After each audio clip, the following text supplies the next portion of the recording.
नमस्कार दर्शकों, आप सभी का स्वागत है नवभारत न्यूज 24/7 में। और आज के दिन की अगर बात करें तो जम्मू कश्मीर असेंबली सेशन जो है वो श्रीनगर में चल रहा है। और वहीं जम्मू की बात करें तो जम्मू की आवाज़ को बुलंद करने का जिम्मा कहीं ना कहीं मनीष साहनी, शिवसेना प्रमुख जम्मू कश्मीर, ये लेते रहे हैं। और आज राजधानी जम्मू को घोषित की जाए, इसे लेकर ये प्रदर्शन जारी है। ऐसे तो कई सारे प्रदर्शन ये पहले भी कर चुके हैं, लेकिन आज जम्मू के कई अन्य मसलों को छोड़ इस मुद्दे को लेकर क्यों ये आज जम्मू महाराजा हरि सिंह स्टैचू के पास एकत्रित होकर प्रदर्शन कर रहे हैं, इसे जानते हैं। ऐसे जम्मू के कई सारे मसले हैं। स्टेटहुड का मसला है, डेली वेजर्स का मसला है, बेरोजगारी का मसला है, ड्रग्स का मसला है। आखिरकार राजधानी को लेकर ये क्यों सियासत अब आप कर रहे हैं? देखिए, जम्मू कश्मीर इतिहास के पिछले 77 सालों को उठाकर देखिए, पन्नों को फरोल कर देखिए, हमेशा जम्मू के साथ भेदभाव किया गया है, जम्मू को नज़रअंदाज किया गया है। हम पहले तो ठीकरा फोड़ते थे कश्मीरी हुक्मनामों पर कि कश्मीरी हुक्मनामा है वो जम्मू की जो है वो परवाह नहीं करते। अरे पिछले 10 सालों से तो केंद्र के अंदर मोदी सरकार है, सबसे ज़्यादा बीजेपी के जम्मू के हितैषी होने का दावा करती है, मगर उनके शासनकाल में भी जम्मू को पूरी तरह से नज़रअंदाज कर दिया गया। 2014 की बात याद कीजिए, ऐतिहासिक जीत दी जम्मू संभाग ने बीजेपी को, जम्मू की मांगों से पूरी तरह से मुंह मोड़ लिया गया, कोई जम्मू के हित में फैसला नहीं लिया गया।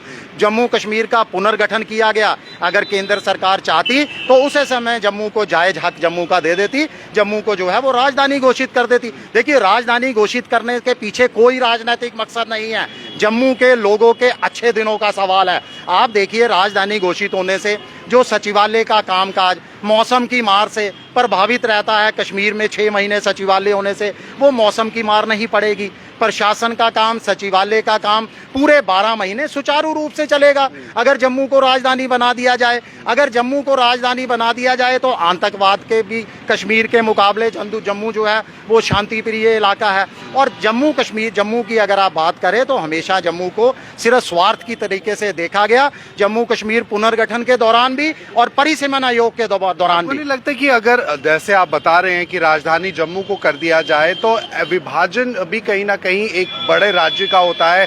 आप खुद महाराजा हरि सिंह जी के प्रतिमा के सामने समक्ष खड़े हैं, जिन्होंने गिलगित बल्तिस्तान तक जो है जम्मू कश्मीर की सीमाओं को बढ़ाया। ऐसे में इस राज्य को आगे अगर हो, इसे कम करना ये सही नहीं है। देखिए, कम करने की नहीं बात कर रहा मैं, कोई जम्मू को अलग करने की बात नहीं कर रहा।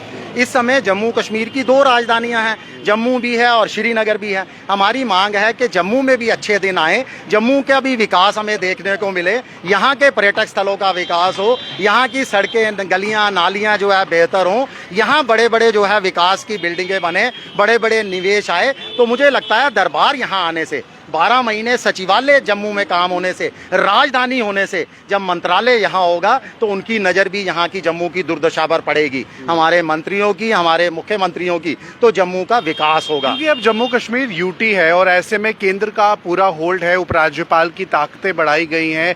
फिर भी आपको ऐसा लगता है कि केंद्र जो है जम्मू को इग्नोर करेगी अगर राजधानी नहीं बनती, ऐसा आपके मन में वहम है? देखिए, वहम नहीं है, ये तो 77 सालों की जो है असल बात है, जमीनी हकीकत है। ये 77 सालों से जम्मू नज़रअंदाज होता रहा है। आप देख लीजिए जम्मू के पर्यटक स्थलों का हाल, जम्मू की सड़कों का हाल, जम्मू के जो है विकास, व्यापार का हाल। विकास की आड़ के अंदर भी जम्मू का व्यापार चौपट हो गया। जिस जम्मू ने धारा 370 हटने का सबसे ज़्यादा समर्थन किया, ढोल नगाड़े बजाए, आज उनका व्यापार जो है वो बाहरी लोगों की हमारे व्यापार पर कब्जा हो चुका है, हमारी शिक्षा संस्थानों में प्रवेश पर कब्जा हो चुका है, हमारी नौकरियों पर कब्जा हो चुका है। तो सबसे ज़्यादा खामियाजा जम्मू ने भुगता है।